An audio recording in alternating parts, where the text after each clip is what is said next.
Hebreus 10, parte 1. Estudo da palavra Deus e nós. Hebreus 10, minha versão é NVI, a do nosso amado Vini aí deve ser a NTLH. Acertei, Vini? Acertei, viu? E aí a gente gosta de, quanto mais versões, melhor, para testificar, né, do Espírito, que a palavra de Deus não é adulterada, porque quem vela por ela é o próprio Deus. E a gente sabe que não existe ninguém maior do que Deus, não é verdade? Então vamos lá. O sacrifício de Cristo é definitivo. A lei traz apenas uma sombra dos benefícios que hão de vir, e não a sua realidade. Ou seja, ele está falando, retratando da lei. A lei ela foi dada no Antigo Testamento, né, para os hebreus. Isso aqui é a carta aos hebreus. Então, quem escreveu essa carta, obviamente, né, foi um ser humano, né, foi um homem, mas inspirado pelo Espírito Santo, que conhece todas as coisas, né? Desde o início até o fim. A Bíblia ela foi escrita por homens, mas inspirada pelo Espírito Santo, e a gente vai provar isso aqui, né? Que inclusive esse autor, ou melhor, esse escritor, ele fala, né? De quem dá testemunho acerca dessas palavras aqui, e é por isso que eu amo esse livro. Hebreus, embora seja cheio dos significados dos termos hebraicos, né? Judaicos, mas o Espírito Santo está conosco para nos, né, destrinchar tudo isso de forma bem clara, bem simples, naquilo que, né, que ele nos concedeu até esse momento. Tá bom? Nós, conforme nós vamos mergulhando nas Escrituras, mais o Senhor vai nos dando esclarecimentos, vai trazendo à tona, né, mais riquezas. Quanto mais profunda a gente vai, mais riquezas a gente encontra. Tá bom? Então a lei traz apenas uma sombra dos benefícios que hão de vir. É isso que a lei faz. Que a lei fez. A lei fez. Por quê? Porque ela foi anulada em Cristo Jesus. Veja, Cristo cumpriu toda a lei e todos os profetas. Portanto, ele subjugou todas essas coisas em si mesmo. E nós estamos acompanhando, né, desde o primeiro capítulo de Hebreus, né, nós estamos vendo a comparação que esse escritor aqui faz, né, entre os rudimentos, as primeiras coisas e as últimas. Como diz a própria escritura, melhor o final das coisas do que o início delas. Né? Então, o melhor vinho foi deixado para servir por último, e ele é Cristo Jesus. A gente já viu, né, sobre o tabernáculo na nossa aula passada, de Hebreus 9, e nós já vimos que aquilo era uma figura que tratava-se do próprio Jesus Cristo. Né? Ele veio trazer essa realidade daquilo que é uma figura, é uma sombra no Antigo Testamento. Então, o Antigo Testamento é sombra, é figura do Novo. Tá bom? Então, era só uma figura. Vê que aqui o escritor está dizendo, é só uma figura das coisas que hão de vir. Hão de vir em quem? Em Cristo. E já veio. Estou falando aqui no tempo, usando o tempo, né, cabível àquela determinada disposição. Ou melhor, dispensação. E, veja, a lei traz apenas uma sombra dos benefícios que hão de vir e não a sua realidade. Viu? Nós falamos, não a sua realidade. Por isso, ela nunca, e veja, quando a Bíblia diz nunca, é nunca. Não é como um ser humano que fala nunca, mas não sabe o que está dizendo. Entende? Deus é espírito, ele pode usar esses termos nunca, sempre, porque ele é eterno. Então, por isso, ela nunca consegue, mediante os mesmos sacrifícios repetidos, ano após ano, aperfeiçoar os que se aproximam para adorar. Então, a lei ela não consegue fazer isso. Por quê? Porque a lei exige de um ser humano caído. Ora, se o ser humano carece, ele está carecendo, então como ele pode dar algo? Como ele pode fazer algo? Mas aí vão perguntar, mas por que Deus deu a lei? Veja, quando Adão pecou, né, ele era o cabeça da humanidade. Ele foi constituído como o cabeça da humanidade. Então, ele e Eva, eles povoariam o mundo e dominariam o mundo. E o mundo seria subjugado por eles. Porém, quando eles caíram, toda a humanidade caiu junto.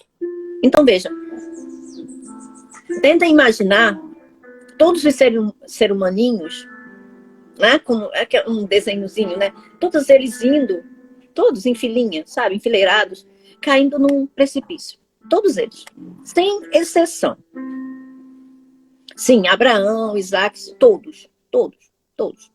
Caindo, né? Até, aliás, antes de chegar neles, né? Até ali, até a parte de Noé. Esse lapso de tempo aí foi os pecados que foram cometidos, né, pela humanidade, onde Deus teve, assim, lidou com paciência com relação a essas coisas. Ele não considerou nada disso. Ele, sabe, deixou as pessoas fazerem aquilo que elas julgavam ser certo. Até que chegou né, aquela aberração, aquela situação ali que Deus teve que mandar o dilúvio, Deus teve que intervir de forma que as coisas não saíssem do controle. Porque, veja, não era da vontade de Deus. Se Deus quisesse simplesmente fazer tudo de novo, ele poderia ter acabado com a humanidade, destruir o mundo e faria um outro, sem problema. Isso para Deus não seria problema. Mas ele amou o que ele fez. Deus nos ama. Deus ama o homem, o ser humano, que fez a sua imagem e semelhança. Deus não é como o ser humano que descarta as coisas com a maior facilidade. Ou as pessoas, né? Hoje em dia as pessoas estão sendo descartadas com a maior facilidade. Nós temos visto essas coisas. Mas Deus não é assim. Apesar do homem ser obstinado, miserável, pecador, enfim, digno do inferno, verdadeiramente, mas Deus tem paciência e misericórdia porque sabe que o homem é fraco. Então, ele deixou esses pecados impunes, né, enquanto e ordenou, né, ele ia destruir o mundo inteiro. Mas ele encontrou graça em Noé, que inclusive significa descanso. E aí, ele inspirou Noé a construir uma arca para que Noé salvasse a sua família. Veja, em todo o mundo, ele conseguiu ver uma pessoa. Uma pessoa. Ele poderia ter destruído o mundo. Afinal de contas, só tinha uma pessoa. Mas por causa dessa única pessoa, ele resolveu dar mais uma chance, reconsiderar. E aí, ele não salvou apenas aquela pessoa. É por isso que eu digo a vocês, tudo que está nas escrituras é com um propósito. Então, quando ele abre uma janela de luz na sua casa, seja bem-vinda, você. Por causa dessa luz que entra através de você, da sua intercessão, o Senhor vai salvar você e toda a sua casa. Porque, veja, a arca que nós estamos hoje não foi feita por mãos humanas. O nome dele é Jesus Cristo. Então, aquela arca serviu para salvar. Veja, a Bíblia diz que Noé encontrou graça diante de Deus. Somente Noé. Mas por causa de Noé, Deus salvou a sua família também. E ao todo foram 8 pessoas salvas, né, das águas do dilúvio. Mas salvas da morte física, porque todos morreriam fisicamente. Quem era físico, morreria. Quem era físico, iria morrer. E as almas, essas almas, iriam para onde? Onde seria depositada essas almas? No inferno. Entende? O inferno é o local, tá, das almas impenitentes. O inferno foi causado, ele veio à existência por causa de Satanás. Foi ele quem trouxe o pecado. E ele fez isso exatamente como um passarinheiro faz para pegar passarinho. Armadilha. Entende? Uma armadilha. O que é uma armadilha? É algo que está escondido. Através do engano. Ele coloca algo ali que é, né, bom para o passarinho ou para qualquer bichinho e esconde aquela armadilha que vai, né, capturá-lo. Foi isso que o maligno fez. Ele usou de engano para atrair a atenção de Eva. Que era alguém, né, puro. Era pura. Então, veja, Noé conseguiu salvar a sua família, tá? Mas essas pessoas continuariam pecando. Essas pessoas continuariam pecando. E aí Deus fez uma aliança com Noé. E depois de Noé veio Abraão. Alguém que Deus viu também. Que tinha um espírito sobreexcelente. O espírito que eu digo não é o espírito do homem, tá? É uma vibe. Uma forma de crer. Uma forma de se achegar a Deus. Porque nós sabemos que tem pessoas de todos os níveis, tá? E Deus viu algo em Abraão, como ele viu em Noé. Então ele fez uma aliança com Abraão, mas uma aliança através da fé. E Abraão creu. E Deus viu que Abraão tinha essa centelha. Deus viu que Abraão tinha essa predeterminação, essa predisposição.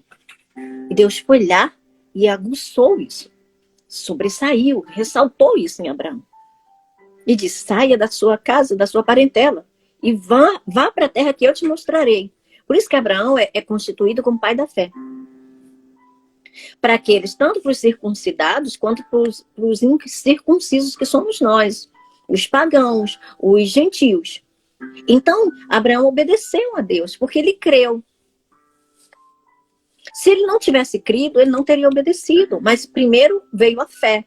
E juntamente com a fé veio a ação.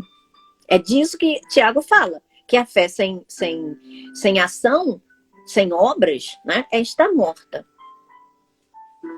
Entende? Assim como ele diz que um corpo sem espírito é morto.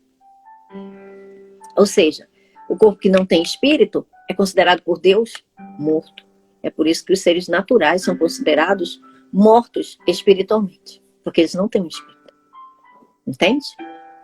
Essa é a diferença. São coisas sutis que a gente não consegue compreender. Abraão, ele creu e ele saiu. Ele foi até onde Deus estava guiando ele para ir. Abraão fez uma aliança com Deus.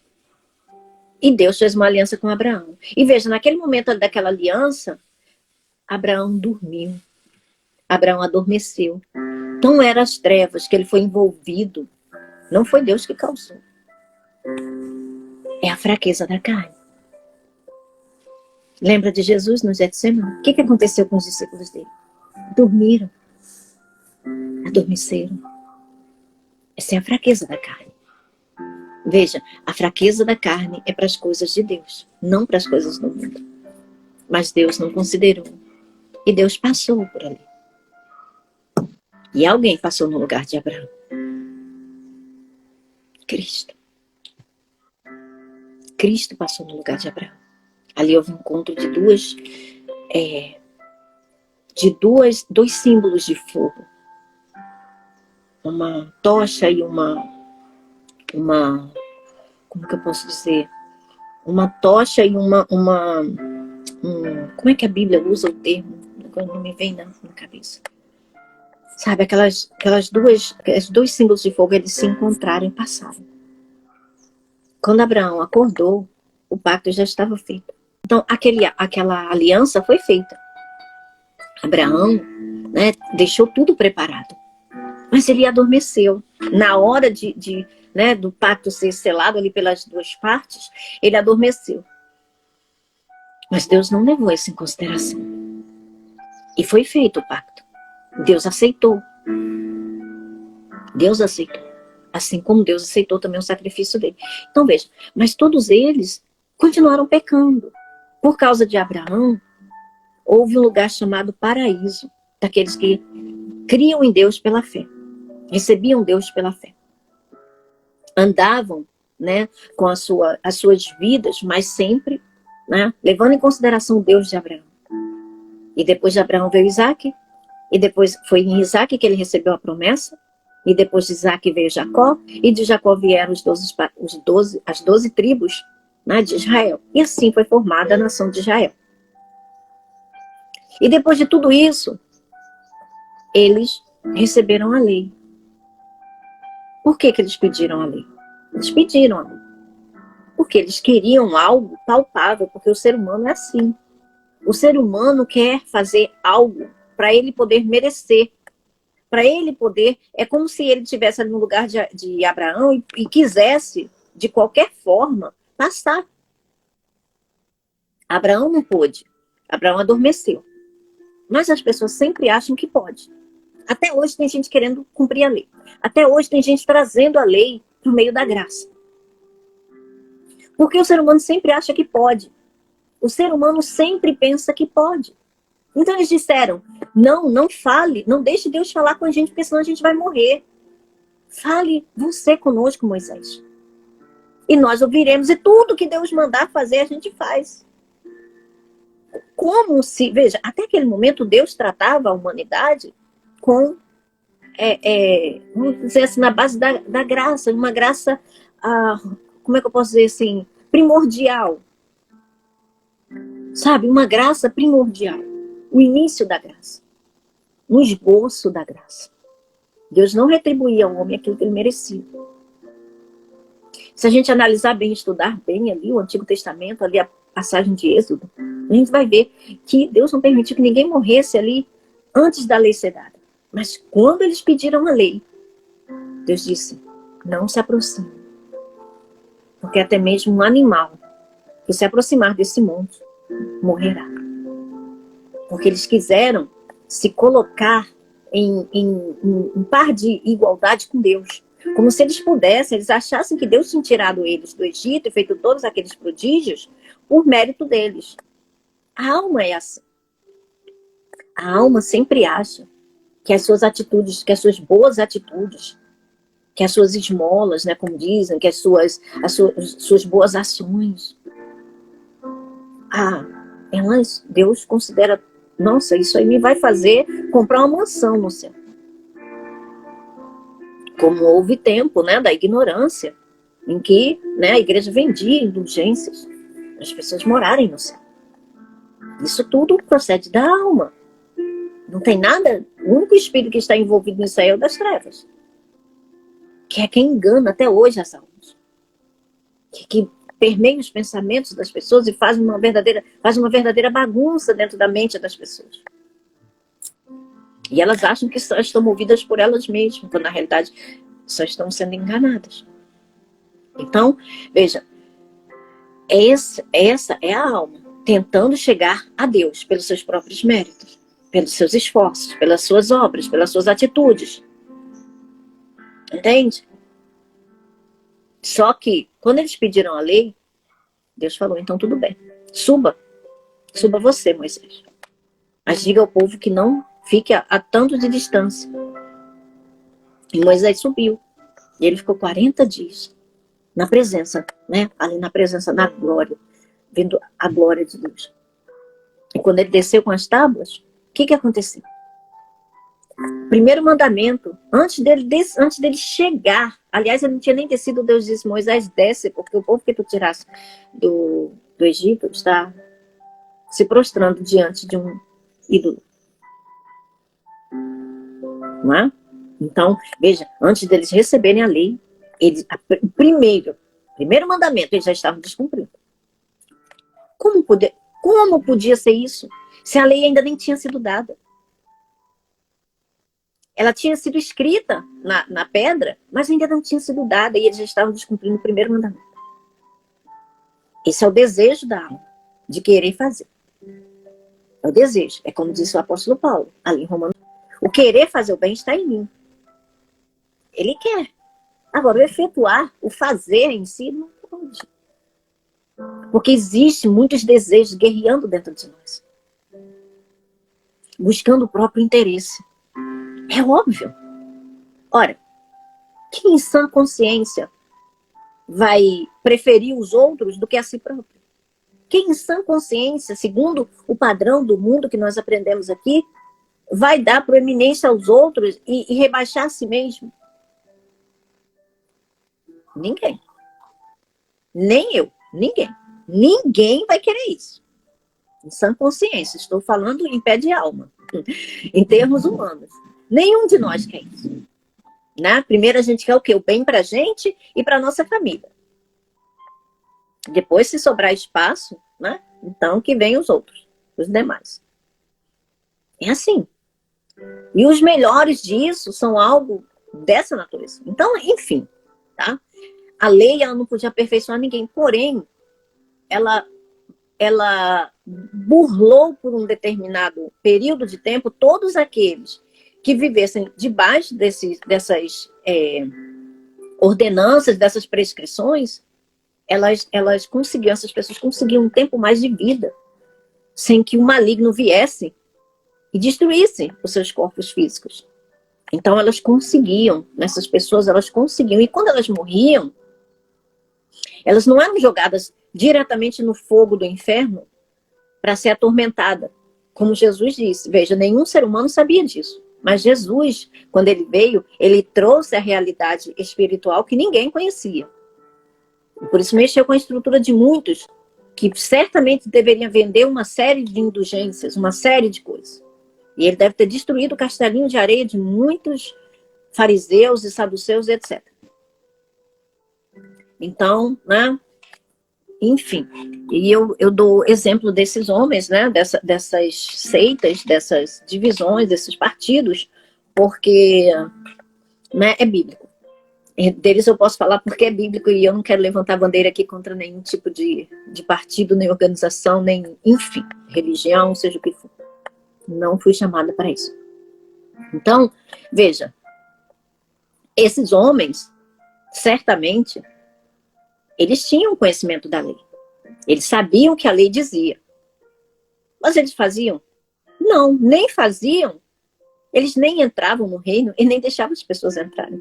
Porque era uma série de exigências tão grandes que nem eles suportavam.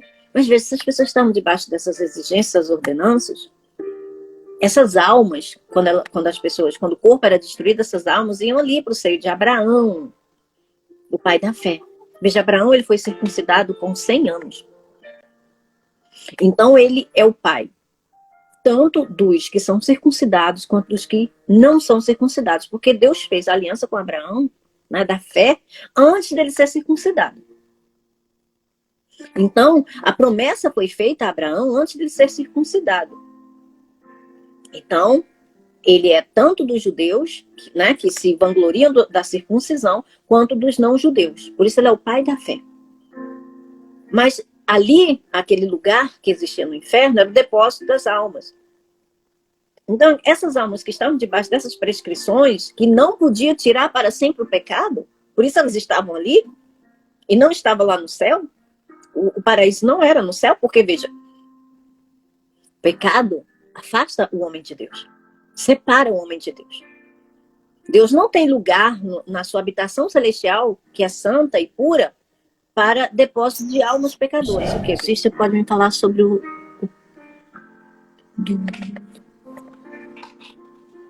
sobre o batismo?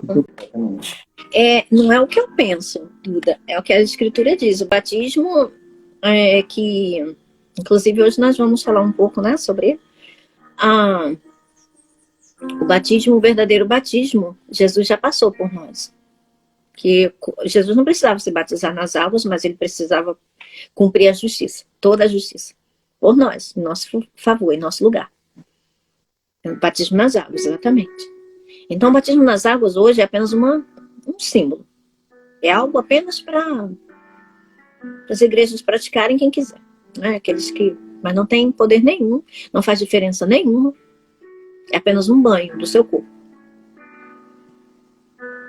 Tá bom? Não tem valor espiritual isso. Tudo isso daí é sombra das coisas que ainda haveriam de vir. Então, tá? É uma simbologia, é uma figura de algo que viria a ser também. Entende? Deus não... Veja, Jesus nos primeiros instantes, ele não combateu nada dessas coisas porque isso era necessário para as pessoas. Assim, significado tem. Como eu disse para você, é simbólico. É um simbolismo. Mas não tem nenhum poder. Ele não... Se você não fizer, se não passar por ele, não vai ter problema nenhum para você. Porque, como o apóstolo Paulo diz, nós recebemos o Espírito por ordenanças, por praticar algum tipo de ato, ou porque nós cremos na palavra e recebemos Jesus como Senhor e Salvador. 1 Coríntios 12, 1 Coríntios 12,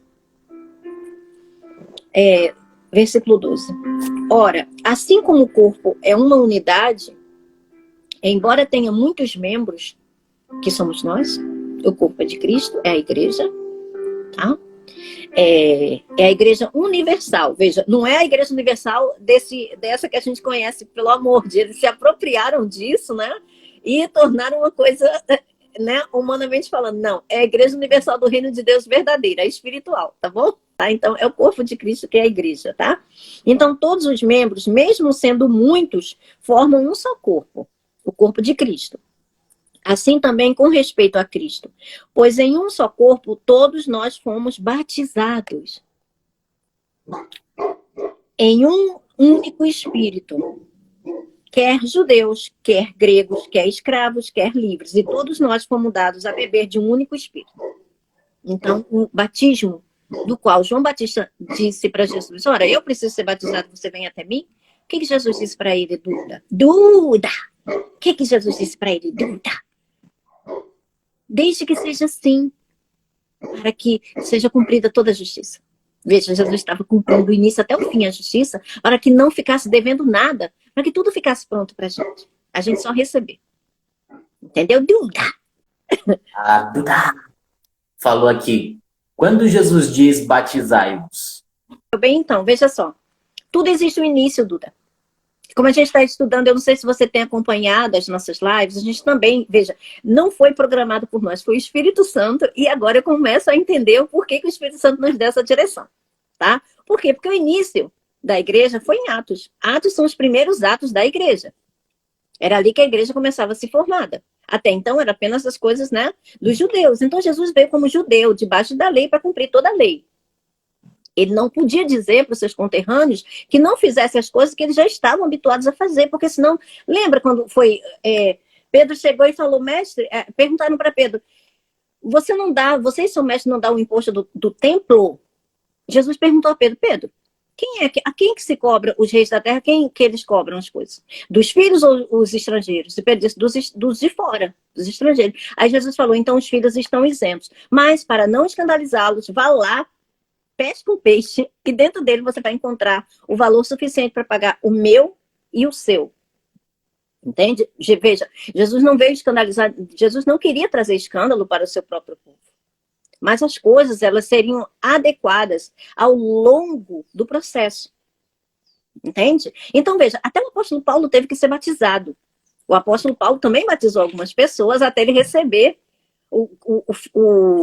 vamos dizer assim, a completude da graça de Deus. Entende? Veja, quando a gente está aprendendo, a gente precisa começar pelo início. Imagina se eu pegasse o número 5 e colocasse no lugar do 2.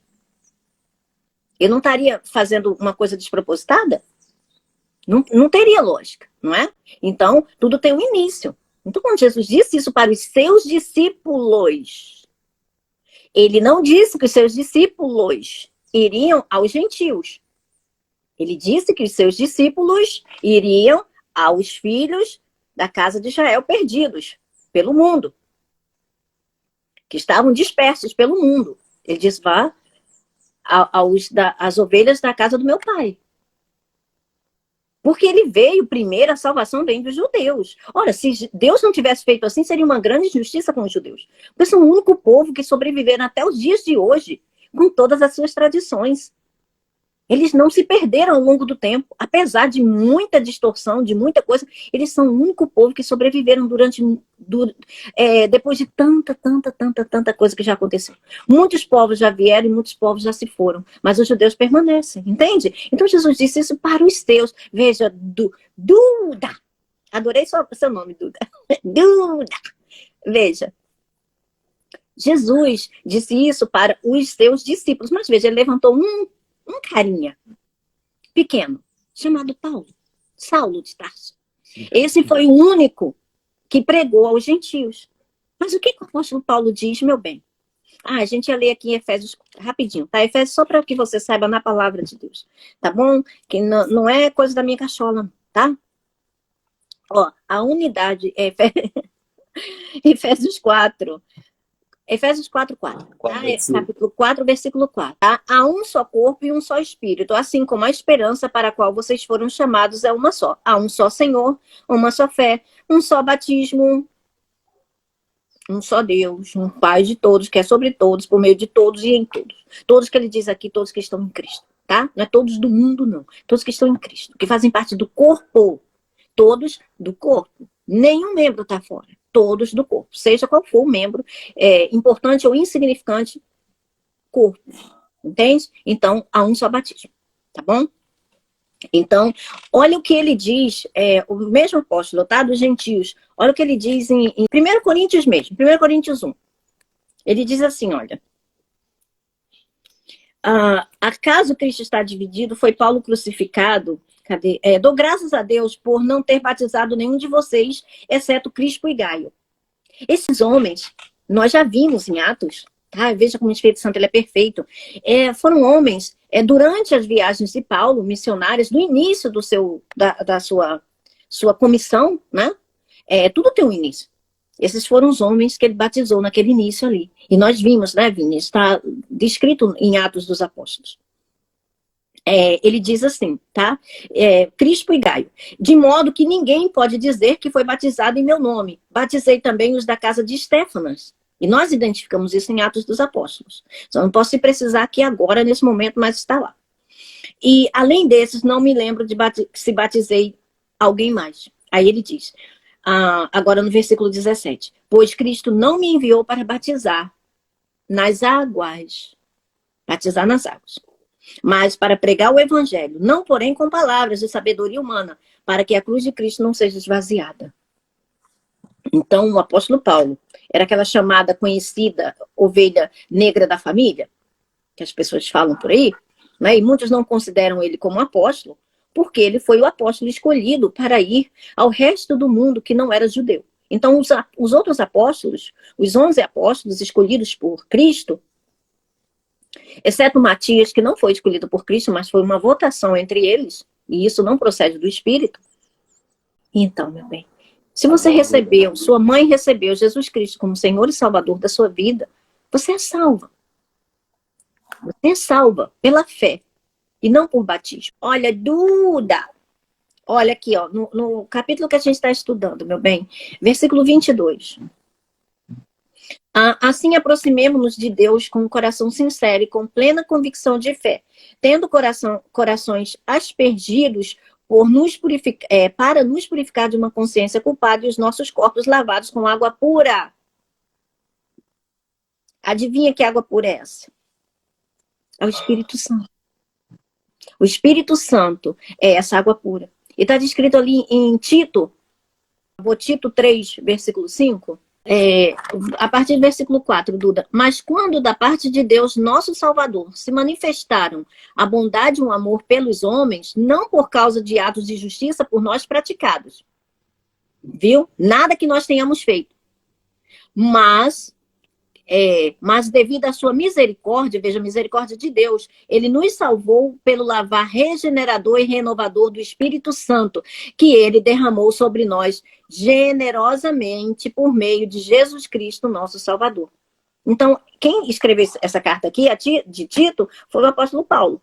É o mesmo que diz que Jesus não enviou ele para batizar. Por quê? Porque esse batismo das águas não salva ninguém. O que nos salva, que nos lava verdadeiramente a água pura, que ele está se referindo, é o Espírito Santo. É ele que nos salva. Entende? Então, esse batismo nas águas é uma mera simbologia. É porque as pessoas ainda estão praticando, como nós temos falado, isso recorrentemente aqui. As pessoas estão praticando as coisas do Antigo Testamento e as coisas, os rudimentos, as prescrições judaicas, como se nós fôssemos judeus, e nós não somos judeus. Estão misturando, fazendo uma miscelânea entre uma coisa e outra, e a palavra de Deus fica engessada como se ela não fosse viva. E aí acaba que a gente fica recebendo esses ensinamentos, né, daqueles mesmos homens, que pegam uns com os outros e não se renovam dentro da palavra de Deus para receber da palavra de Deus, como hoje meu filho estava dizendo. Gente, é incrível como a palavra de Deus, veja, ele tem 14 anos. Ele diz, mãe, como que é incrível a palavra de Deus. Um versículo nos fala sobre muitas coisas. Porque é a palavra viva. É a palavra, como Jesus disse, é espírito e vida. Gente, vida não está parada, a vida se movimenta. A vida se movimenta, a única água parada, né, a gente já sabe que dá dengue, dá o que não presta, apodrece. Então essa fonte a jorrar dentro de nós, que é o Espírito Santo, de águas vivas, é isso que lava os nossos pecados. Entende? É isso que nos lava continuamente, o sangue de Jesus nos purifica continuamente. Só que porque a gente não está vendo, a gente não participa dessas coisas. Mas veja, tudo isso é em termos de consciência. Se nós não tivermos consciência dessas coisas, a gente não vai viver certo. Olha, só se vive certo se crê certo. Se você não crê certo, você vai viver errado. Mas como vai crer certo se não conhecer a verdade? E isso está descrito em Romanos também. E Romanos 10 fala sobre isso. E também fala sobre, né, como se recebe Jesus Cristo. É simples, é pelo confessar. E aí em Gálatas ele segue dizendo, ora, vocês receberam o Espírito Santo por prática da lei ou porque vocês creram? Então, pela lei, ninguém pode ser justificado diante de Deus. E aqui em Hebreus nós estamos estudando justamente sobre isso. Isso aqui são práticas judaicas. E agora vamos continuar, né? Eu espero que a Duda e outras tenham sido elucidadas com. Mas a Lari, ela deixou aqui um carinho para ti. Oh, coisa fofinha. Sua explicação, Sandra, me ajudou também. Confesso que também tinha dúvidas sobre o batismo, pois uma vez me falaram que quem não é batizado não é filho de Deus. Olha aí. O que as escrituras dizem? O que o apóstolo Paulo diz, Larissa? Ai, gente, como eu amo a palavra de Deus, que ela me liberta dessas coisas, sabe? Olha, se eu pego um homem desse falando uma coisa dessa, gente, eu vou fazer ele ir lá para a palavra, falar, querido, amado do nosso Senhor Jesus Cristo, eu acho que está precisando recobrar a sua consciência, em nome de Jesus, enquanto tem fôlego de vida dentro de você. Olha o que o apóstolo Paulo diz. Não, porque enquanto a vida é esperança, depois que morre já era. Então, enquanto a vida, né, a pessoa ainda pode recobrar a consciência ainda. Olha só, Larissa, o que o Senhor diz. O que o apóstolo Paulo fala aqui em Gálatas, Larissa, para você, tá? Olha, eu vou ler aqui o iniciozinho. Gálatas 2, tá? O versículo, a partir do versículo 2. Fui para lá por causa de uma revelação e expus diante deles o evangelho que prego entre os gentios. O evangelho que prego entre os gentios. Não é entre os judeus, é entre os gentios. E aquele que quiser ouvir. É a verdade de Deus. Não existe uma verdade para os judeus e para os gentios. Mas os judeus têm lá as tradições deles. Entende? Então, que eu prego entre os gentios, fazendo-o, porém, em particular, aos que pareciam mais influentes, para não correr ou ter corrido inutilmente. Mas nem mesmo Tito, que estava comigo, foi obrigado a circuncidar-se, apesar de ser grego. Isso aqui é uma prática comum entre os judeus. E muito séria, que eles levam a sério. Está muito a sério isso aqui. Inclusive até hoje. Essa questão foi levantada porque alguns falsos irmãos infiltraram-se em nosso meio para espionar a liberdade que temos em Cristo Jesus e nos reduzir à escravidão. Viu? Então, por que esses homens fazem isso? Para levar as pessoas a serem escravas de rudimentos humanos, para serem escravas de denominações. Porque, obviamente, cada um de nós tem um jeito de ser. Cada um de nós tem algo, né, que nos, vamos dizer assim, que é mais predisponível em cada um de nós. Cada um tem um jeito, cada um tem uma personalidade. Então, por isso que existem muitos ministérios. Mas veja, esses ministérios deveriam estar pautados na palavra. Porque nós não somos judeus. Nós fomos tirados do mundo gentílico. Do mundo gentil, do mundo pagão, daqueles que não eram judeus. Por que agora que a gente está em Cristo quer ser judeu? É até uma piada, né? Eu não compreendo. Eu não compreendo. A gente foi tirado do mundo gentílico, gentil. Para agora ser judeu, claro. Claro, porque a gente não tinha lei antes, mas agora que a gente está em Cristo, a gente vai obedecer à lei. Entende? Cara, não faz o menor sentido. Veja, eu não sou contra judeu, pelo amor de Deus. Um dos meus sonhos é conhecer Israel. Mas eu sou a favor de Cristo. Eu sou filha de Deus por causa de Cristo Jesus. Então, seja judeu, seja quem for. Seja o inferno, seja quem for. Que vier contra a palavra de Deus, eu não quero saber. Eu não quero saber. É a palavra de Deus. Cristo morreu para nos dar liberdade nele. Agora eu vou me permitir ser escrava de homens? De rudimentos humanos? De práticas humanas? Por quê? Entende? Deus oferece essas coisas, gente, para nós de forma gratuita. Agora, se a pessoa não quer, ele também não vai enfiar isso aqui igual abaixo das pessoas e esganar e botar uma coleira e... Não, é com cada um. Mas veja, a verdade está aqui. O que tem faltado é o crescimento, exatamente o que nós temos falado, é o crescimento da justiça. Vamos continuar estudando aqui, né? Então, assim, né? Por isso, ela nunca consegue, veja, nunca consegue. A lei nunca consegue. Por quê? Porque, como nós estávamos dizendo, o raciocínio, lembra? Todos os homens estavam caminhando para o precipício, para o abismo, para o inferno. E aí, eles pediram a lei. Eles continuaram caindo no precipício, no inferno. Só que ficava diferente, né? Lugares diferentes do inferno. Mas que diferença faz? Está no inferno. Não está com Deus, não está no paraíso. O paraíso não era lá em cima, era lá embaixo, porque, como disse Jesus, existia um abismo entre uma coisa e outra. Mas estava separado de Deus, como diz a Escritura, todo homem está separado, carece da glória de Deus. O homem caiu e carece da glória de Deus. Porque quando Adão pecou, Adão e Eva pecaram, a glória de Deus que revestia eles saiu deles, é óbvio. Deus é santo. Entende? Deus é santo. Mas veja, mesmo depois de eles terem pecado, Deus não estava lá? Deus estava lá. Quem fez as roupas de pele para eles? Foi Deus. Quem falou com eles depois e sentenciou eles? E tudo que aconteceu foi Deus que nomeou todas as coisas que vinham a acontecer no mundo por causa daquela atitude. Foi Deus. Inclusive, Deus falou com Caim. Lembra? Até ali Deus estava, Deus falava. Mas depois Deus saiu. Porque Deus não pode ficar onde tem atos abomináveis, pecados e coisa e tal. Isso não é compatível com Deus. Então todos os homens iam para o inferno. Seja ali no seio de Abraão, seja um pouco mais abaixo, era inferno. E todas as almas iam para lá. Até que veio quem? Cristo. É por isso que Cristo disse para o apóstolo Paulo: dura coisa é você lutar contra os aguilhões. Por que você está se debatendo contra as algemas que você foi vendido como escravo para o pecado? Por que você está se debatendo? Você só vai se machucar. Aceita a libertação. E você vai parar de sofrer. Aceita ser liberto. Você não pode contender com Deus, que é maior. Você não é maior do que Deus, você não é mais forte do que Deus. Entende? Então, Jesus veio mudar o curso do homem natural.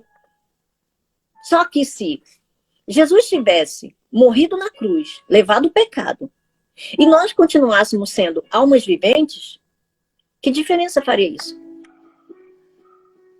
Se Deus, veja, Deus é tão maravilhoso, tão perfeito, que Deus fez o primeiro homem para imperfeito.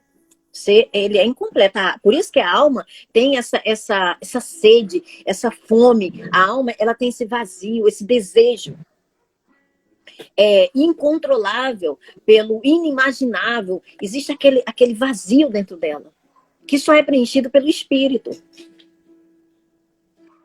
Deus fez isso de forma propositada, porque ele sabia que o primeiro homem cairia. E ele já deixou tudo pronto. Porque ele conhece todas as coisas ainda antes delas virem a existir. Deus conhece todas as coisas. Então, ele deixou que todas as coisas viessem acontecendo. E deixou para servir o melhor vinho depois, que é Cristo Jesus. Por isso que o Antigo Testamento é sombra do Novo. Por isso que ele diz na palavra dele que melhor é o final das coisas do que o início delas. Tudo tem um início, por isso que no início todas as coisas vão sendo consolidadas ainda. Entende? Então Jesus é esse cumprimento, essa consolidação. Jesus é a nova realidade. Então, se ele não tivesse dado o Espírito, o novo nascido de Deus, o ser espiritual, nós não viveríamos para sempre. Nós não iríamos viver para sempre. Continuaríamos sendo seres, né, que viveríamos confinados a este mundo. Viver aqui debaixo desse firmamento. E teríamos um prazo de validade da carne, porque a carne, a matéria orgânica, ela se decompõe, vai chegar um momento que ela vai se desgastar. Entende? Então, assim, Jesus fez muito mais, Deus fez muito mais do que nós merecíamos. Ele nos deu um espírito. Dentro desse ser nosso aqui, dessa pessoa física, existe um espírito, que é um verdadeiro ser, que é o ser espiritual, que está selado pelo Espírito Santo, e é de onde vêm os frutos e os dons. Porque é ele que está em união com o Espírito Santo. Mas porque a gente não vê essas coisas, a gente não sabe. É por isso que precisamos crescer nesse conhecimento, para que a nossa consciência esteja estabelecida na verdade. E através da verdade a gente possa dar os frutos e receber os dons do Espírito. Para que a gente possa triunfar sobre essa vida e sobre as tempestades que vêm nessa vida. Veja, Jesus Cristo andou sobre as águas, ele era um ser humano. Ele era um ser humano, mas ele andou sobre as águas, ele burlou a lei física, porque ele também era espírito. Dentro dele, o verdadeiro ser comandava. Não era a alma dele que comandava. E, gente, vamos pensar. Jesus, quando estava sendo esmagado ali, pressionado ali no jardim, no Getsemane, que é jardim da prensa, do azeite, ele estava sendo pressionado ali, era na alma dele. Não tinha mais ninguém ali com ele e os discípulos. Não fisicamente. Mas ele estava sendo pressionado pelo maligno. Na sua mente, na sua alma. Ele tinha mais de 30 anos. Ele não era uma criança. E espiritualmente falando, ele era um homem o mais maduro dos maduros. Não existe ninguém mais maduro espiritualmente do que Cristo. E o que ele disse? Por 3 vezes ele orou: Pai, se possível for, passa de mim esse cálice. Contudo, não seja feita a minha vontade, mas a tua. Isso é o quê? Aí ele diz: o espírito está pronto, mas a carne é fraca. Isso aí é o que está descrito em Gálatas. É a luta das duas naturezas. A mesma boca falando pelas duas naturezas. Como diz o apóstolo Tiago. Da mesma boca sai bênçãos e maldições. Veja, nunca saiu maldição nenhuma da boca de Jesus, mas saiu uma fraqueza. Para dizer: a carne é fraca. Pai, se possível for, passa de mim esse cálice. Por quê? Porque a alma dele não queria que o corpo dele fosse destruído. E estava se deixando, a fraqueza dele estava sendo consumida por aquela opressão, e ele tinha que falar, ele precisava falar. E por que isso ficou escrito? Para que nós soubéssemos que Jesus também foi tentado, que Jesus também sofria como nós sofremos. Que a alma dele sofreu tanto, tanto, tanto, tanto, que o suor dele saía com gotas de sangue. Isso já foi diagnosticado. Isso é psicossomático. O corpo sente a alma. As dores da alma. O que estava sendo oprimido nele era a alma, mas o corpo dele estava sangrando. Era tanta opressão que ele estava suando. E o suor dele saía com sangue. Ali, quando a boca de Jesus falou, ele era um ser humano. A boca dele falou pela alma e pelo espírito. A alma não queria que o corpo dele fosse destruído. O espírito dele dizia: não seja feita a minha vontade, mas a tua, Pai. Eu irei até o fim. E foi. O espírito maduro de Jesus foi. Foi até o fim. Aleluia. Então veja, isso aí é a luta das duas naturezas. Jesus demonstrou isso para nós. Ele é a nossa verdadeira realidade. Ele passou por essas coisas para demonstrar que a carne é fraca. E ele tinha quantos anos? Mais de 30 anos. Ele não era um adolescente. Ele não era uma criança. Ele tinha mais de 30 anos. Lucas diz que quando Jesus foi batizado, ele tinha cerca de 30 anos. E soma-se, né, que ele tenha 3 anos e meio de obra. Então, Jesus ali, naquele momento, ele já tinha mais de 33 anos. Ele já era um homem. Às vezes a expectativa, a dor que ele estava sentindo ali, psicologicamente falando, foi algo surreal. Que nenhum ser humano suportaria, mas ele suportou. Porque o espírito dele já era maduro. Foi o espírito que suportou tudo aquilo. Não foi a alma. A alma estava gritando: Pai, se possível, passa de mim esse cálice, Pai. Eu não quero. Não é assim que a gente faz? Ai, Pai, eu não quero. Eu não quero não, Pai. Ai, eu não vou aguentar. É assim, eu digo por mim. Eu estou falando aqui por mim. Às vezes eu digo: Pai, eu não aguento não, Pai, me ajuda. Por isso ela nunca consegue, mediante os mesmos sacrifícios, repetido ano após ano, a aperfeiçoar os que se aproximam para adorar. Veja, ano após ano, ela não consegue aperfeiçoar aqueles que se aproximam para adorar. A lei não pode fazer isso. Mesmo com tanta, você lembra, né, Vini, que você leu Levítico ali. Levítico 16, né, que fala. Isso só, a gente só leu o anual. Imagina aqui, isso aqui ano após ano, mas veja, todos mediante os mesmos sacrifícios ano após ano, mas tinha sacrifícios diários, né? Como você leu, tinha outros tipos de sacrifícios oferecidos por sacerdotes diariamente. Então, veja, eles não podiam, esses sacrifícios não podiam dar ao adorador uma consciência perfeita. Porque estava baseado em coisas humanas, coisas terrenas, coisas imperfeitas. Então, eles podiam o quê? Aplacar dia a dia. Por isso era necessário que ficasse sempre renovando, sempre fazendo. Se pudessem fazê-lo, não deixariam de ser oferecidos? Se aquilo dali fosse suficiente, fosse eficaz, não deixaria de ser oferecido? É a pergunta retórica aqui do Espírito Santo. Para a gente raciocinar, para a gente pensar. Se aquelas coisas pudessem santificar os israelitas, os judeus, eles não deixariam de oferecer? Será que não se para pensar sobre isso? Mas o nome disso é escravidão. Um escravo não tem vontade própria. Então veja, pois os adoradores, tendo sido purificados uma vez por todas, não mais se sentiriam culpados de seus pecados. Viu? Se eles fossem purificados verdadeiramente, não se sentiriam culpados. Agora eu vou chegar aqui na nossa parte. Contudo, esses sacrifícios são uma recordação anual dos pecados. Tem lugares aí que ficam o tempo todo lembrando dos pecados. E veja, eu não estou me referindo a lugares judaicos. Eu não estou falando de Israel. Eu estou falando do nosso país, que fala português, que falamos a mesma língua e temos os mesmos costumes. E ficam rodando em torno dos pecados, lembrando de pecados, fazendo anotações de pecados, regressão em pecados, etc. E tudo girando em torno do pecado. Que tristeza. Eu já participei disso também. É com muita tristeza que eu posso falar isso para vocês. E sei que muitos dos nossos irmãos estão adoecidos por causa desse tipo de coisa. Que? Aprisionados pelo medo, pela culpa que é gerada.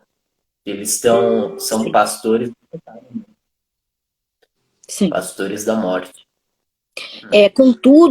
Contudo, esses sacrifícios são uma recordação anual dos pecados, pois é impossível que o sangue de touros e bodes tire pecados. Viu? Eles não tiravam. Por isso era necessário que ficasse sendo sempre, o tempo todo, sendo refeitos. Porque eles não tiravam. Por isso, quando Cristo veio ao mundo, disse: sacrifício e oferta não quiseste, mas um corpo me preparaste.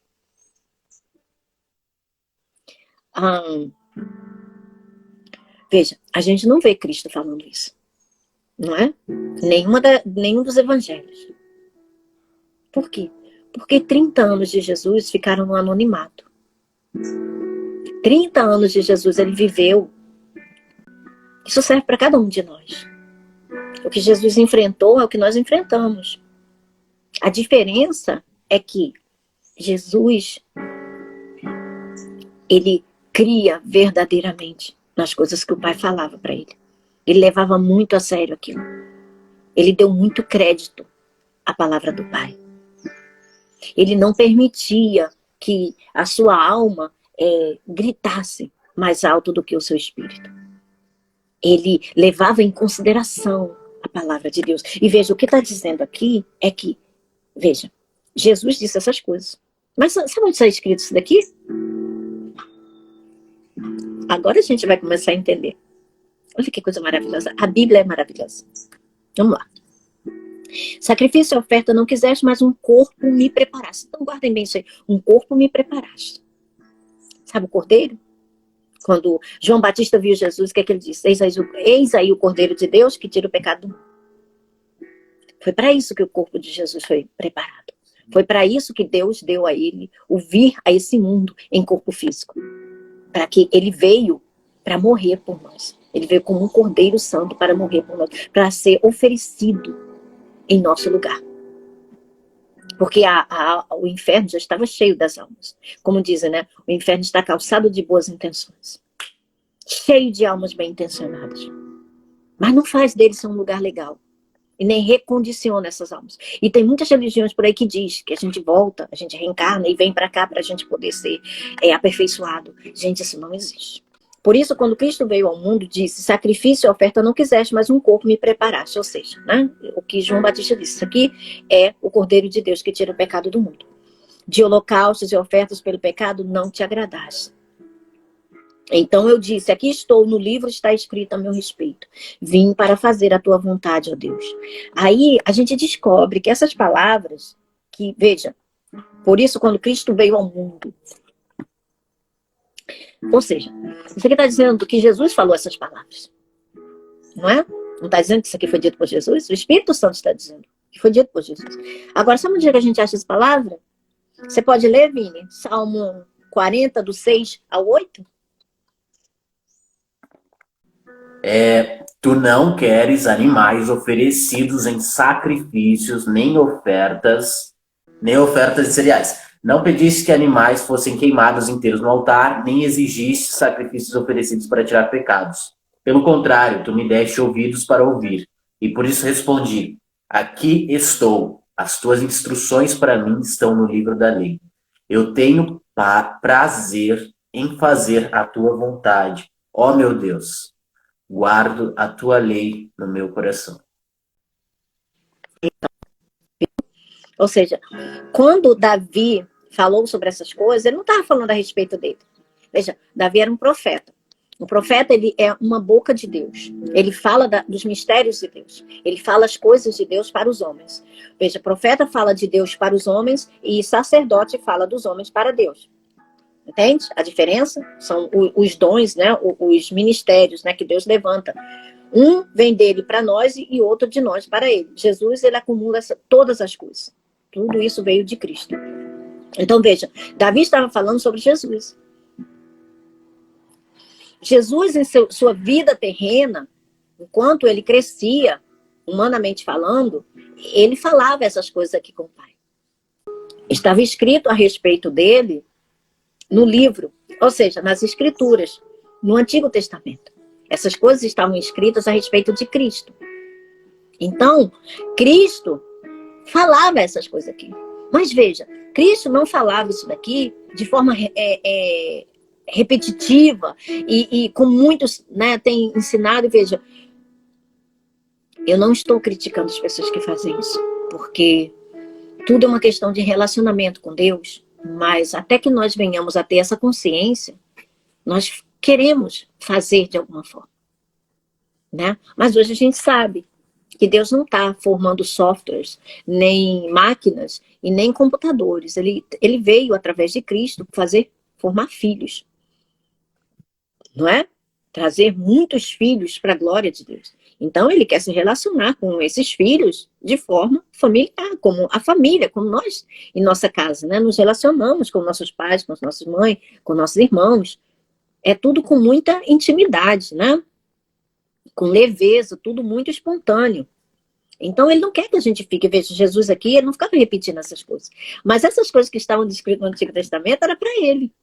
Era sobre ele, como está escrito aqui. Então, Jesus se relacionava com seu pai, e ele sabia que essas coisas falavam a respeito dele. Então, ele ia assimilando essas coisas. E essas coisas iam alimentando o espírito dele, e fortalecendo o espírito dele. O espírito dele, a carne continuava fraca. Com 30 anos, ou melhor, mais de 30 anos, o Senhor ainda disse que a carne era fraca. Quem somos nós, né, para dizer diferente? Falar diferente. Então, isso aqui, tá? Isso aqui fala sobre Jesus, tá? No Antigo Testamento. Jesus ele aparecia como uma figura. Até Ezequiel falou sobre isso. Daniel também era uma figura que parecia muito resplandecente, com bronze, com fogo, com olhos de chama de fogo, com um corpo reluzente, parecendo bronze, tinindo, e etc. e tal. Essa era a figura de Jesus, pré-encarnado. Jesus sempre aparecia uma figura parecida com um homem, porém muito resplandecente, com essa mistura de elementos. Era assim que os homens da antiga aliança via Jesus. Nós hoje, né, como ele disse, né, benditos são os olhos daqueles que viram ele em corpo e alma. Corpo e alma. Eles viam Jesus ali, conviviam com Jesus. Existiram várias testemunhas do Jesus físico e que operavam milagres em seu corpo físico. E hoje ele vive dentro de nós através do Espírito. E nós vivemos nele pelo corpo espiritual. Fazemos parte como membro do corpo de Cristo. Então veja, isso tudo aqui é para provar para a gente, para testificar de que aquele que prometeu é fiel. E ele cumpre cada sentença que está descrita na palavra dele. Por isso que a gente não deve sair das escrituras, nem ir além dela. Mas nos mantermos nos limites da escritura, para que a gente venha participar da verdade e não do engano. Porque não existe nada contra a verdade. Aquele que tentar nos enredar com qualquer tipo de engano, se nós estivermos alicerçados na verdade, não vai conseguir. E é por isso, por que muitos, né, como a menina, a Duda, que nós vimos aqui, a Larissa também falou, né, que existem, verdadeiramente eu sei disso, eu passei por isso. Se o Senhor não tivesse me separado para que o Espírito me instruísse acerca da verdade, eu estaria até hoje sendo escravizada de homens, de doutrinas humanas, coisas que não só fazem a gente ficar igual um cachorro rodando atrás do próprio rabo. E nisso não tem poder, não tem transformação, não tem libertação, não tem avanço, não tem reinar em vida, não tem nada do que descreve as Escrituras. Sendo que Jesus continua sendo o mesmo ontem, hoje e para sempre. Então tem alguma coisa que está errada. Mas por quê? Veja, o que está dizendo aqui, as pessoas ainda estão vivendo pela lei, que ficam anos e anos e anos remontando sobre o pecado, relembrando sobre o pecado. Então vamos prosseguir, né, na verdade, vamos prosseguir, vamos avançar na justiça, no conhecimento da justiça. Então ele segue falando. Aí ele diz assim, né, ó. Então eu disse, aqui estou no livro, que livro? Nas Escrituras, no Antigo Testamento. Na época de Jesus só tinha o Antigo Testamento. O Novo Testamento é fruto, né, dessas pisaduras, desse lagar das uvas pisadas, né, como nós falamos, né, os frutos do Espírito.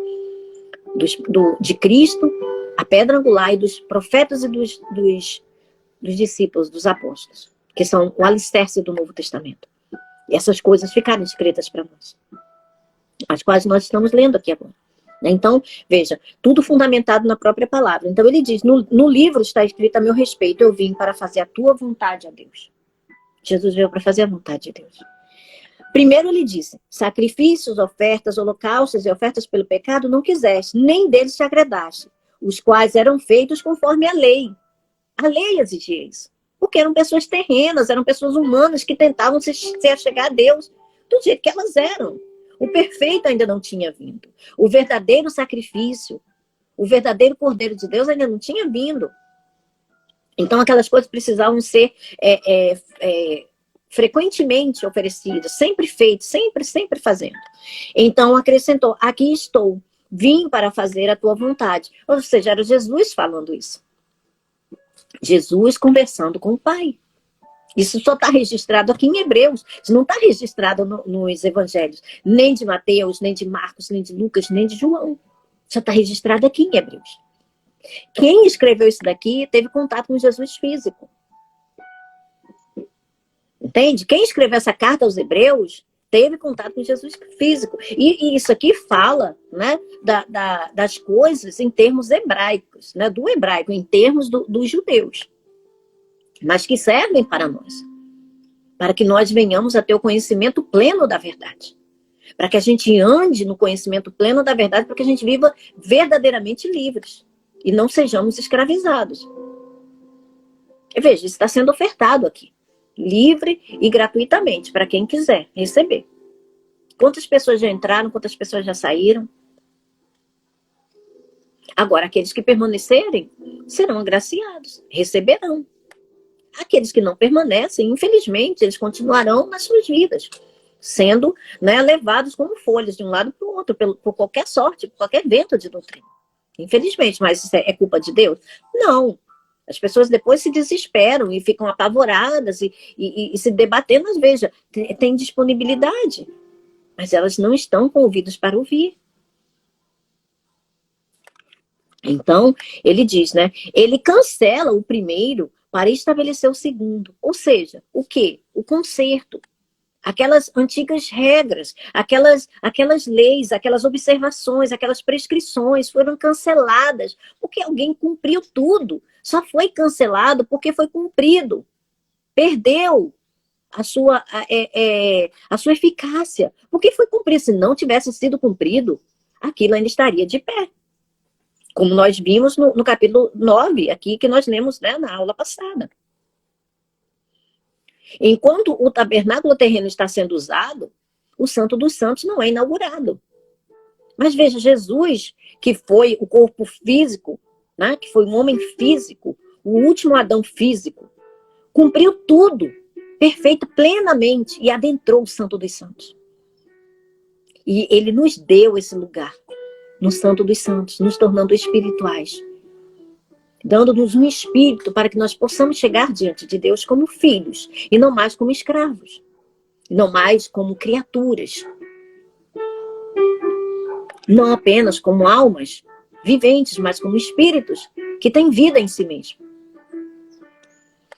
Então ele cancela o primeiro, veja, a Bíblia está dizendo isso, ele cancela o primeiro para estabelecer o segundo. Então o primeiro agora, né, ele está sob o que ele verdadeiramente é, uma sombra. E agora nós vivemos a realidade, que é Cristo. Como o apóstolo Paulo diz, né, a nova realidade é Cristo, em Colossenses. Então, pelo cumprimento dessa vontade, veja, pelo cumprimento dessa vontade, vontade de quem? Vontade de Deus. Fomos santificados por meio do sacrifício do corpo de Cristo oferecido uma vez por todas. Então, Cristo não vai voltar para ser oferecido por mais ninguém. Toda a justiça de Deus foi cumprida em Cristo Jesus. Agora, cabe a nós conhecer essa justiça e andarmos nela, para que não sejamos mais enganados. Para que possamos desfrutar da liberdade dos filhos de Deus e não vivermos como escravos. Veja, para Deus isso já está feito. Então, naquele dia, ninguém vai poder dizer, não, mas eu não conheci. Porque estava disponível. Deus fez.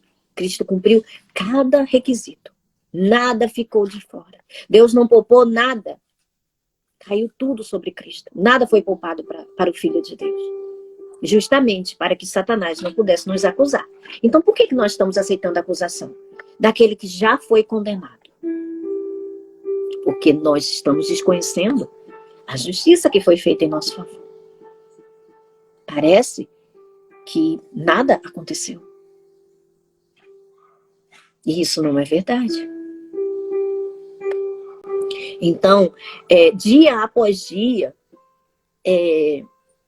sim, eu coloquei aqui no meu rodapé, né? Era sobre isso que o profeta estava falando, sobre Cristo. Exatamente, né? Como nós lemos no Salmo 40.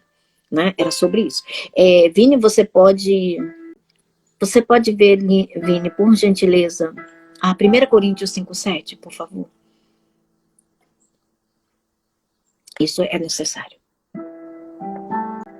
Joguem fora o velho fermento do pecado para ficarem completamente puros. Aí vocês serão como massa nova e sem fermento, como vocês de fato já são. Porque a nossa festa da Páscoa está pronta. Agora que o nosso cordeiro da Páscoa já foi oferecido em sacrifício. Viu? Lê o primeiro, o iniciozinho do versículo, Vini, por favor. O fermento do... Joguem fora o quê? Joguem fora o velho fermento do pecado, para ficarem completamente puros. Viu? Joguem fora. O que é jogar fora? É ficar remontando, ficar relembrando, ficar remoendo aquilo? Não. A gente joga fora, dá as costas e bye bye. Por quê? Porque o cordeiro da Páscoa já foi oferecido. Passado. pretérito perfeito foi oferecido. Acabou. Deus não vai oferecer de novo. Não tem mais salvador da pátria para ninguém. Cristo já veio, já consolidou. Agora a gente precisa o quê? Receber. Como é que a gente recebe? Através do conhecimento. Hello, através do conhecimento. Se nós não tivermos conhecimento em nossa consciência, a gente não vai desfrutar dessas coisas, porque o justo viverá pela fé. Agora, como é que vai crer se não sabe? Não é necessário saber para poder crer? Ou não? Continuando. Dia após dia, todo sacerdote apresenta-se, exerce os seus deveres religiosos repetidamente. Oferece os mesmos sacrifícios que nunca podem remover pecados. Ô, coisa inútil. Né? Em outras palavras, dizendo assim, ô, coisa inútil. Mas quando esse sacerdote, seja Jesus Cristo, acabou de oferecer para sempre um único sacrifício pelos pecados, assentou-se à direita de Deus. Daí em diante, ele está esperando até que os seus inimigos sejam como estrada dos seus pés. Vini, você pode ler 1 Coríntios 15, 26, por favor? O último inimigo que será destruído é a morte. A morte física, viu? O último inimigo que o Senhor vai colocar debaixo dos pés dele é a morte. Entende? Veja, as escrituras, elas se complementam. A gente está aqui no versículo 13 de Hebreus 10. E a gente está falando a mesma coisa, Johanna rindo. E a gente está falando a mesma coisa que está escrito em 1 Coríntios 15, 26. Entende como a escritura ela se complementa? Ela não nega ela mesma, ela se complementa. Ela mesma responde a si própria. Então, por quê? Por meio de um único sacrifício, ele aperfeiçoou para sempre os que estão sendo santificados. Então, veja, ele já aperfeiçoou. Agora nós já estamos aperfeiçoados? Diante de Deus, sim. Mas, na nossa realidade, isso ainda não se manifestou de forma completa. Por quê? Porque nós precisamos crescer em conhecimento da justiça para que nós venhamos a exercer isso daqui. Para Deus já está consolidado. No que tange a ele já fez. Só o fato dele ter nos dado o seu espírito, o que mais que a gente quer? Veja, o maior poder de todos está dentro de nós. Mas a gente não acessa isso por causa da meninice espiritual. Porque a gente demorou muito tempo sendo enganado, sendo alimentado com mistura. Sabe aquele... Não é nem leite, é soro do leite, ralo. Imagina, uma criança que já tem dentinho, sendo alimentada com garapa, com água e açúcar. Como é que essa criança vai ficar? O que vai funcionar dentro dela são os órgãos, né, que mantêm a vida. A criança não vai conseguir nem se mexer. Porque não vai ter energia para isso. Entende? Tudo vai ficar com deficiência. Agora imagine nosso espírito.